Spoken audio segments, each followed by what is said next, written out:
आज का जो लेक्चर है मुझे लगता है कि ये going to be very very important for you. एक कैटेगरी भी रहता है, ये कैटेगरी मैं थोड़ी देर बाद लूँगा, ठीक है। ये कुछ स्पेशल कैटेगरी है, आपने जो सवाल पूछे उसके हिसाब से, जिसमें आते हैं लोग नुकुल शाह, सिजोफेनिया है ना, आयशा, ट्राइजेमिनल न्यूरल्जिया।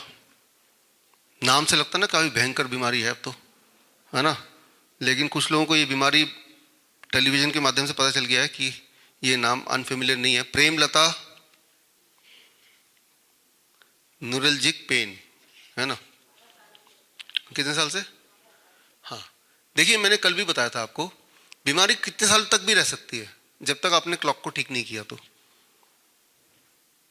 बाल पालसी, पार्किंसन, सविता है यहाँ पे? हाँ पीछे ना, तो आपको हम थोड़ी देर बाद लेंगे, सॉल्यूशन की तरफ बढ़ते हुए तब लेंगे। अब आप कुछ इंटरेस्टिंग चीज़ों पे ध्यान दीजिए जो आपकी जीवन में थोड़ा छोटा छोटा एडजस्टमेंट करके बड़े बड़े बदलाव देख सकते हैं। ओके, चावल,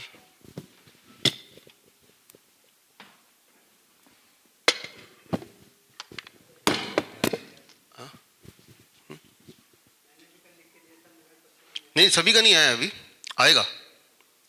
क्वेश्चन हम दो तीन तरह के, आप जरूरी नहीं कि मैं सबके नाम लूं, फिर नाम लेते रह जाएंगे, हम कहीं तक पहुंचेंगे। नंबर 1, कुछ के क्वेश्चन मैंने नाम के साथ लिए, कुछ के क्वेश्चन में यहाँ डेमो में आपको अपना जवाब मिल जाएगा, है ना, इस तरह से इसको बनाया है। और फिर भी नहीं मिलता मान लो 1%, तो हमने कुछ के कल के पार्ट में रखा है, इस तरह से डिवाइड किया हमने स्टेप बाय स्टेप। लेकिन ऐसा कोई नहीं बचेगा जिसको उस जवाब ना मिले, और बाई चांस बच जाते हैं तो आपके पास पेपर है, उसमें लिखिए आई विल एड्रेस दैट, ठीक है ना, डोंट वरी।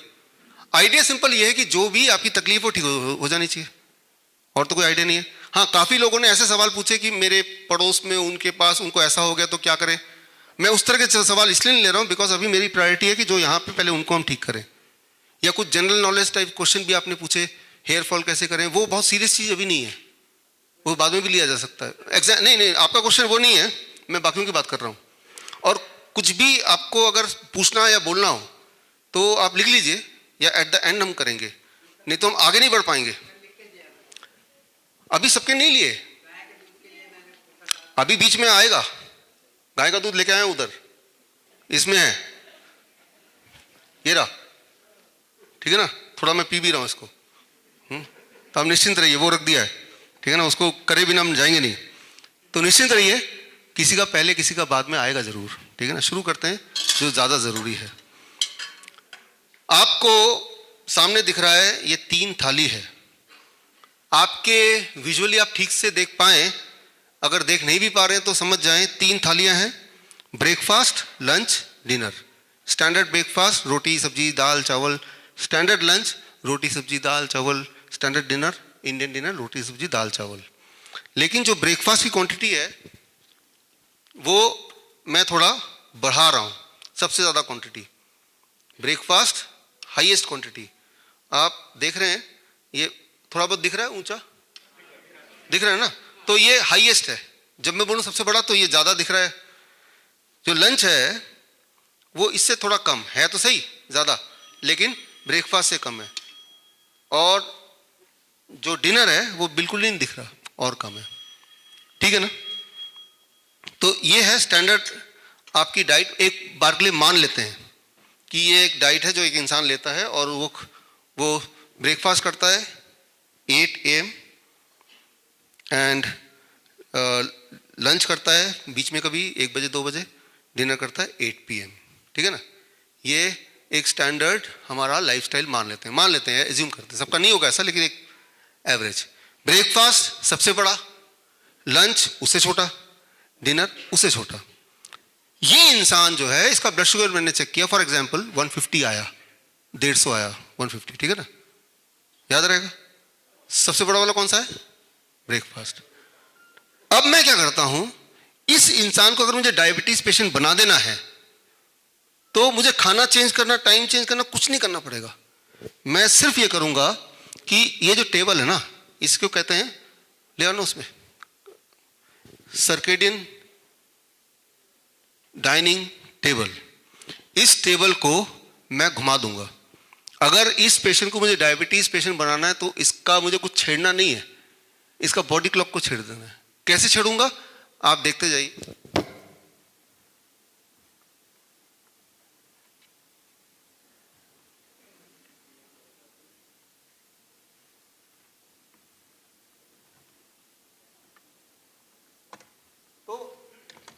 आप देख रहे हैं क्या क्वांटिटी ऑफ फूड ओवरऑल पूरे दिन भर का चेंज किया मैंने? नहीं चेंज किया। क्या टाइम मैंने चेंज किया? नहीं चेंज किया। सिर्फ एक ही चीज चेंज हुआ, वो क्या चेंज हुआ?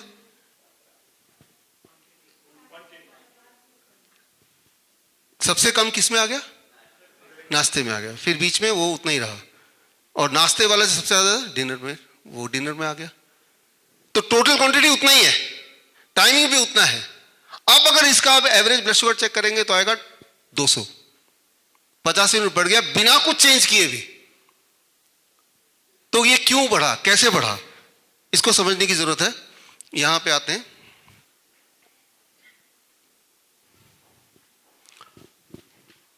मील की जो टाइमिंग है, ये पहला नियम आप याद रखिए कि मैंने उसको गड़बड़ कर दिया।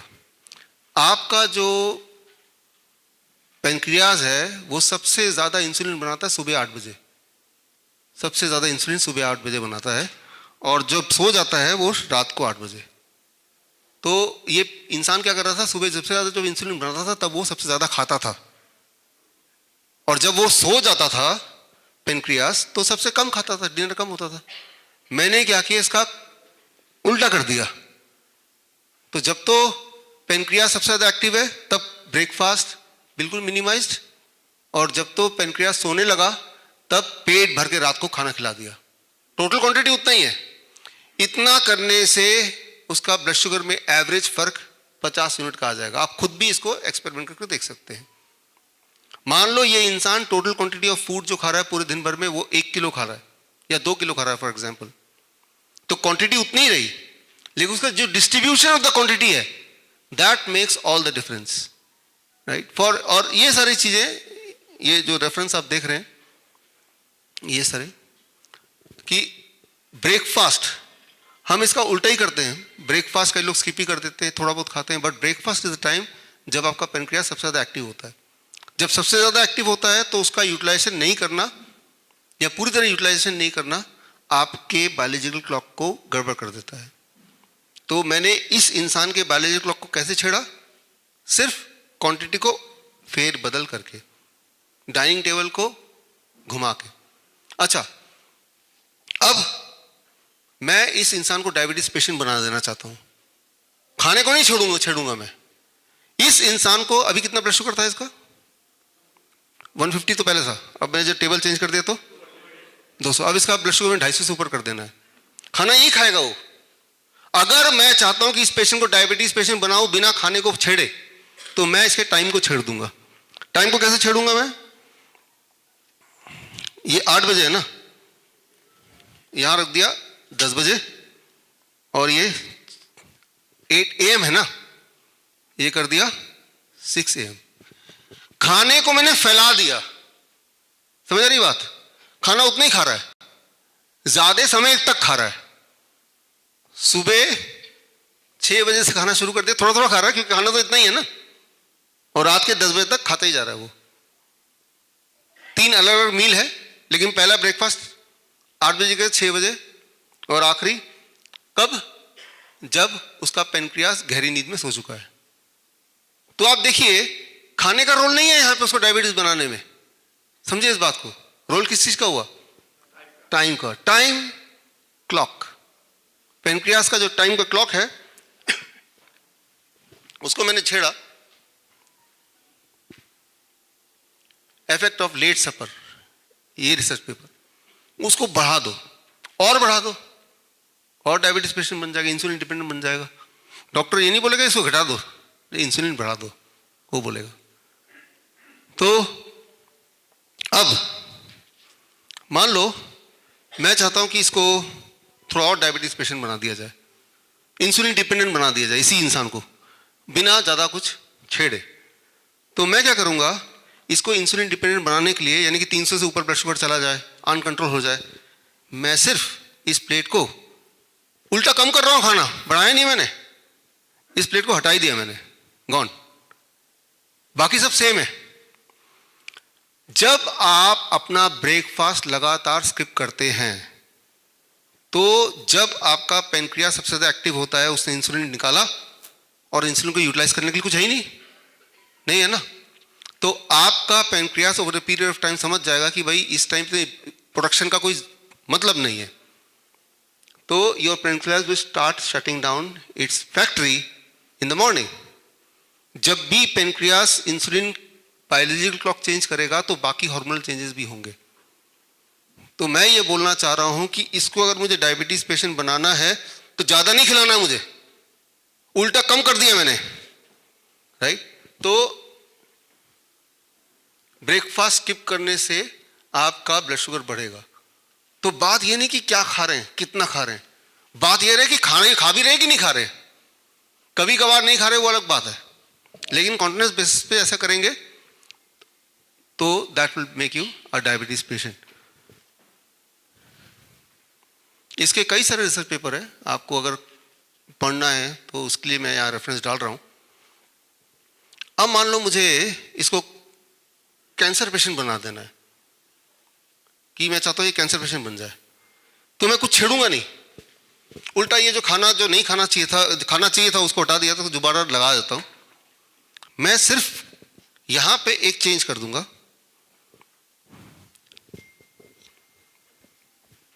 ये छेड़ा मैंने, क्या किया मैंने, वो खाना पहला कब खाएगा, 10 PM, रात के 10 बजे से लेकर सुबह 6 बजे तक खाएगा। जो शिफ्ट वर्कर नहीं करते, जो रात को काम करते हैं, और पूरा दिन भर नहीं खाएगा। खाना उतना ही है, खाना वही वाला है, टाइम भी उतना ही है, मैंने इसके क्लॉक को छेड़ दिया, सिर्फ टाइमिंग को छेड़ दिया सिर्फ। जब मैंने ऐसा किया, आपका कैमरा कहां रखा हुआ है, आता है साइड से आता है ना, या तो यहां रखो।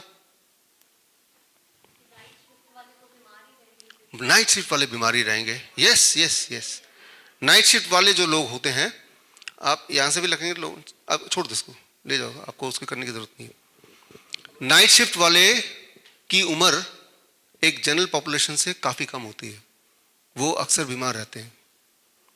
जो लोग जहाज में काम करते हैं, मरीन में काम करते हैं, वो बहुत बीमार हो जाते हैं। तो आपको चूज करना पड़ेगा कि आप हैजर्डियस काम में हो तो मान के ही चलो कि आप बीमार ही रहोगे, एक्सेप्ट ही कर लो, है ना। जिस तरह से जो बॉर्डर में है तो उनको गोली लगी सकती है ना, तो वो सेफ काम तो है नहीं।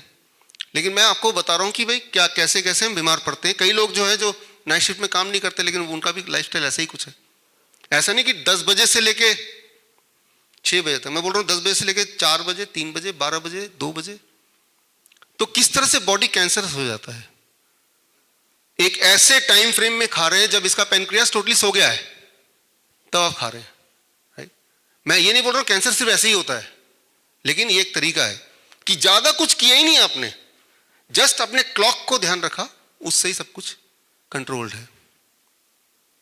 अब मान लो कोई कैंसर पेशेंट है, कोई किडनी फेलियर पेशेंट है, कोई डायबिटीज पेशेंट है, किसी भी तरह का पेशेंट है, मुझे उसको ठीक करना है। अब तक तो बताया कैसे बीमार करना है, अब बताते हैं कैसे ठीक करना है, how we can correct it, right. गड़बड़ हो गई है, उसे क्लॉक को करेक्ट कैसे कर देना है।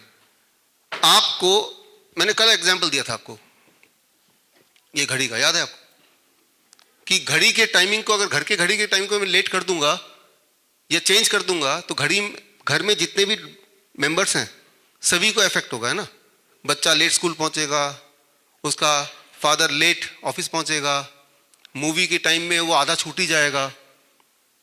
तो अब राधन की मैं जाके सिफारिश करूं स्कूल में जाके, भाई बच्चे को लेट पहुंचा तब भी घुसने दो, या मूवी का पहले का कौन सा पार्ट है मुझे कहानी सुना दो, क्या करना, सोल्यूशन क्या है, सिर्फ क्लॉक को मैंने ठीक कर दिया। जैसे ही क्लॉक को ठीक कर दिया तो अपने आप सारी चीजें ठीक होने लगेंगी। इस बात को समझना बड़ा जरूरी है। तो अच्छा, क्लॉक को ठीक कैसे करना, हम कैसे करते हैं ठीक। क्लॉक को ठीक करने का तरीका, अगेन द टाइमिंग। खाने को चेंज नहीं कर रहे, अभी खाने पे आए नहीं हम। अगर ठीक करना है और ड्रास्टिकली ठीक करना है, अगर आपने कोई कसम खा ली कि अगले 20 दिन में पूरी तरह से आपको ठीक होना ही है। तो दिस इज द क्लॉक। अब देखिए 10 AM to 6 PM जो भी कुछ आप खा रहे हैं किस ब्रैकेट में खा रहे हैं? 8 घंटे के ब्रैकेट में खा रहे हैं। अभी ये नहीं बात कर रहा हूं क्या खा रहे हैं, कितना खा रहे हैं, वो सब छोड़ो। 10 बजे से पहले कुछ नहीं खा रहे हैं और 6 बजे के बाद नहीं कुछ नहीं खा रहे हैं। 6 बजे जो भी खाया पेनक्रियास कब सो जाएगा? तो 6 बजे जगा हुआ है ना, उसके जगह जगह ही 2 घंटे में डाइजेस्ट भी हो गया, अब वो सोने जाएगा, ठीक है ना। तो और पेनक्रियास पीक पे कब है? सुबह 8 बजे, ठीक है ना। उसके बाद ही आपका खाना आ रहा है। तो मैं ऐसा नहीं बोल रहा सारी बीमारियां पेनक्रियास से इंसुलिन से कनेक्टेड है, लेकिन मैं बोल रहा हूं कि जब ये क्लॉक सेट हो रहा होगा तो बॉडी के बाकी क्लॉक भी सेट हो रहे हैं, उसके बारे में बात करेंगे थोड़ी देर में, वो भी सेट हो रहे होंगे। तो जब आप, अब सबसे इंपॉर्टेंट बात, जब आप अपने बॉडी के टाइमिंग को, फूड टाइमिंग को इस तरह कर देते हैं तो बॉडी में जितने भी आउट ग्रोथ हैं, ट्यूमर है, फाइब्रोसिस है, पॉलिप है, और वो ऑप्टिक वाला वो जो भी नाम है वो है, फाइब्रोमेल्जिया है, राइट, जो भी, या बॉडी में जो भी किडनी स्टोन है, गॉल ब्लैडर स्टोन है, जब ये होता है तो वो सारे बॉडी में डिसॉल्व होने लगते हैं। तो जितने भी ऐसे आप में से थे जो बोल रहे थे मेरे गॉल ब्लैडर स्टोन का क्या होगा, मेरे फाइब्रोसिस का क्या होगा, मेरे ट्यूमर का क्या होगा, सवाल थे ना थोड़ी देर पहले तक, तो उसको डिसॉल्व करना है। डिसॉल्व कब कर पाएंगे? ये रहा, अभी खाने पे नहीं आए, वो तो और फास्ट कर पाएंगे। अभी सिर्फ मैं बोल रहा हूं जो कैंसरस ग्रोथ है वो कैसे डिसॉल्व होगा? This timing. कैसे, क्यों, प्रूफ कहां पे है? जो लोग मोटे होते हैं, राइट, मान लो कोई मोटा इंसान है, बहुत खाता है, उसके खाने को कंट्रोल मत करो, उसको बोलो जितना भी खाना खाओ इस ब्रैकेट में खाओ, खूब खाओ, खाओ इस ब्रैकेट में, पतला हो जाएगा अपने आप ही। हम मोटे को पतला करना चाहते हैं कम खिला के, आप खाने को कंट्रोल करो ही मत, आप बोलो जो खा रहे हैं और जितना खा रहे हो खाते रहो, I don't mind, eat with in this bracket, वो पतला हो जाएगा। Very simple. हमने बायोलॉजिकल क्लॉक को समझा और उसकी टाइमिंग को ये रख दिया। बॉडी में एक्सेस फैट है तो वो चला जाएगा, ट्यूमरस ग्रोथ है तो वो चला जाएगा, फाइब्रोसिस है, पॉलिप है वो चला जाएगा, स्टोन है वो चला जाएगा, ब्लॉकेज की बात कर रहे थे कुछ, ब्लॉकेज चला जाएगा सिर्फ एक चीज करने से। अच्छा, क्यों चला जाएगा? इसके ऊपर जो नोबेल प्राइज मिला है इस चीज के, साइंस के ऊपर 4 बार नोबेल प्राइज मिला है सिर्फ इसी साइंस के ऊपर। ऑटोफेजी, 16 घंटे जो नहीं खा रहे हैं उस वक्त बॉडी तो खाना चाहता है कुछ ना कुछ, तो बॉडी को न्यूट्रिशन कहां से मिलेगी? वो जो ट्यूमर था उसको तोड़ेगा बॉडी, स्टोन था उसको तोड़ेगा बॉडी, ब्लॉकेज था उसको तोड़ेगा बॉडी। ब्लॉकेज, ट्यूमर, स्टोन, उसको अगर आप निकालते हैं, माइक्रोस्कोप के अंदर डालते हैं तो आप हैरान होंगे, उसके अंदर पोटेशियम है, उसके अंदर प्रोटीन है, उसके अंदर मैग्नीशियम है, वो सारे मिनरल्स हैं जो आपकी सेहत के लिए अच्छे होते हैं। तो ट्यूमर के अंदर भी कोई खराब चीज नहीं भरा होता है, बट वो अनयूटिलाइज्ड है, कैल्शियम है, तो बॉडी तब उसको तोड़ के यूज करेगा। लेकिन बॉडी तभी तोड़ के यूज कर सकता है जब आप इस टाइम फ्रेम को मैनेज करें। अब अगर आप बोलते हैं कि मैं 8 घंटे के ब्रैकेट में ही खाऊंगा, लेकिन वो 8 घंटे रात के 10 बजे से लेकर सुबह 6 बजे तक होगा, तो गड़बड़ हो जाएगी। आप समझ रहे हैं कि टाइम 8 आवर्स, लेकिन वो कौन सा 8 hours of the day? Mainly sunset के बाद नहीं खा रहे हैं, देखा जाए तो 6 बजे के बाद। आज से 2.5 लाख साल पहले ऐसे ही तो होता था ना, जब इंसान ने आग नहीं बनाना सीखा था, रात हो गई तो खाना बंद, राइट, तो रात से पहले पहले खाना है, जैसे सूरज ढल गया तो खाना बंद। तो वही वाला प्रिंसिपल यहां पे है। तो ये सर्केडियन डिसरप्शन, सर्केडियन चार्ट को, अपना क्लॉक को डिस्टर्ब कर दीजिए, आप कैंसरस हो जाएंगे। इसका उल्टा कि उसे दोबारा से सेट कर दीजिए, आपका कैंसर ठीक हो जाएगा, ठीक है ना। तो चाहे वो ओबेसिटी हो, चाहे वो कैंसर हो, टाइम रिस्ट्रिक्टेड ईटिंग इसे बोलते हैं मेडिकल भाषा में। कई लोग, आपने टाइम को रिस्ट्रिक्ट कर दिया, आपने खाने को रिस्ट्रिक्ट नहीं किया, काइंड ऑफ फूड को भी रिस्ट्रिक्ट नहीं किया, आपने सिर्फ टाइम को रिस्ट्रिक्ट किया।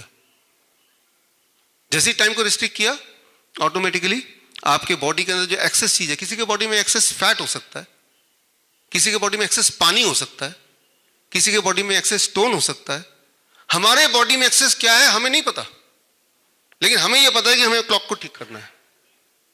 जैसे ही क्लॉक को ठीक करेंगे, या लिखिए लिखिए लिखिए, right, you right it down, है ना।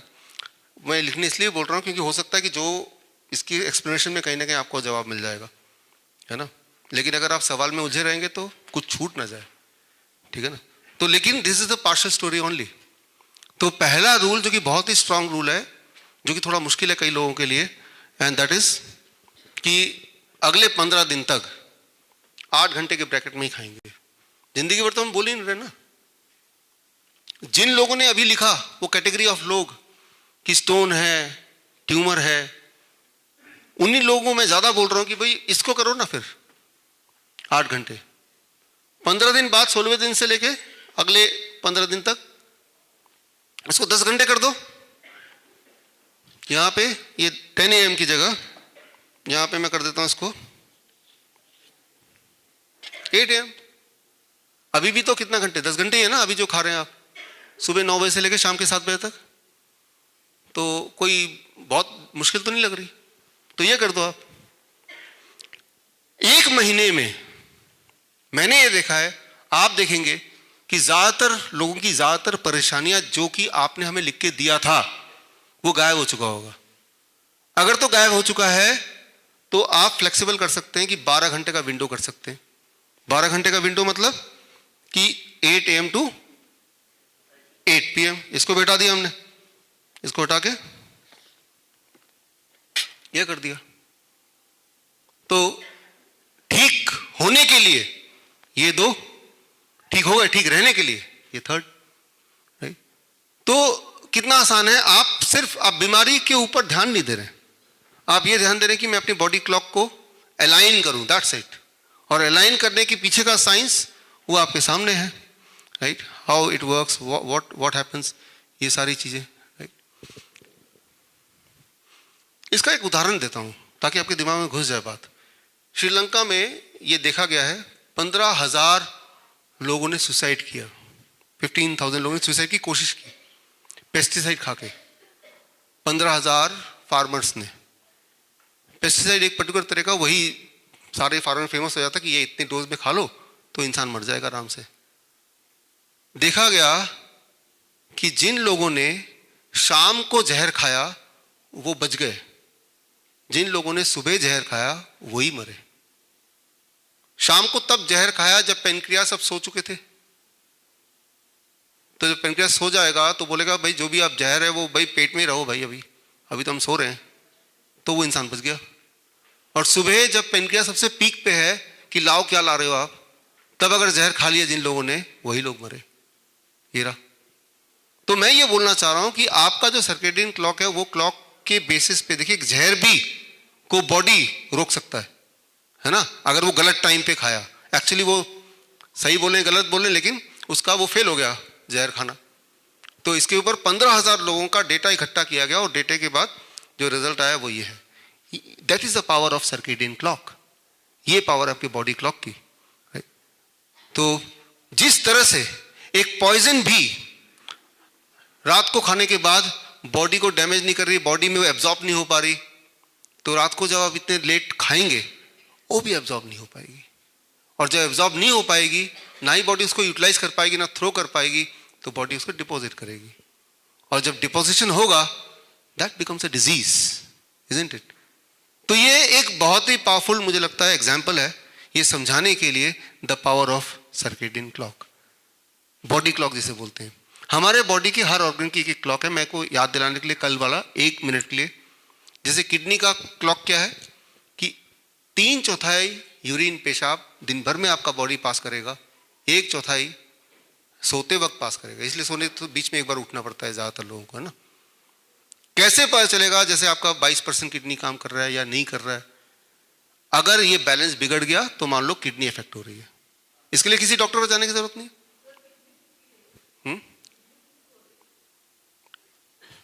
देखिए ये है डॉक्टरी भाषा, किडनी श्रिंक होना। आपने देखा श्रिंक होते हुए? मैंने तो नहीं देखा अपना किडनी कभी भी। श्रिंक हो जाए, गायब भी हो जाए, कोई फर्क नहीं पड़ता, जब तक आपको कोई दिक्कत है, क्या आपको कोई कमजोरी है, राइट, क्या आप थके थके रहते हैं, क्या आपको कोई दर्द है, टॉक इन दैट टर्म्स। अभी वो पेशेंट इस टर्म पे बात नहीं करते, आप श्रिंकेज हो गया है, मेरा परसेंटेज ऑफ किडनी, इस मतलब मैथमेटिकल टर्म पे बात करते हैं। तो आपको समझना होगा कि बीमारी की डेफिनेशन वो नहीं जो जो जो, जो मैथमेटिकल नंबर से, बीमारी की डेफिनेशन वो होनी चाहिए कि आपको क्या परेशानी, तकलीफ क्या है। किडनी की साइज इतनी है या इतनी है, उससे क्या फर्क पड़ रहा है आपको। मेरे को नहीं पता मेरी किडनी की साइज कितनी है, या आपने ठान लिया मेरी किडनी साइज इतनी होनी चाहिए तभी मैं जिंदा रहूंगी, राइट। तो जब आप डायग्नोस्टिक, एक तो होता है डायग्नोस्टिकली पेशेंट, एक है सिम्टोमेटिकली पेशेंट।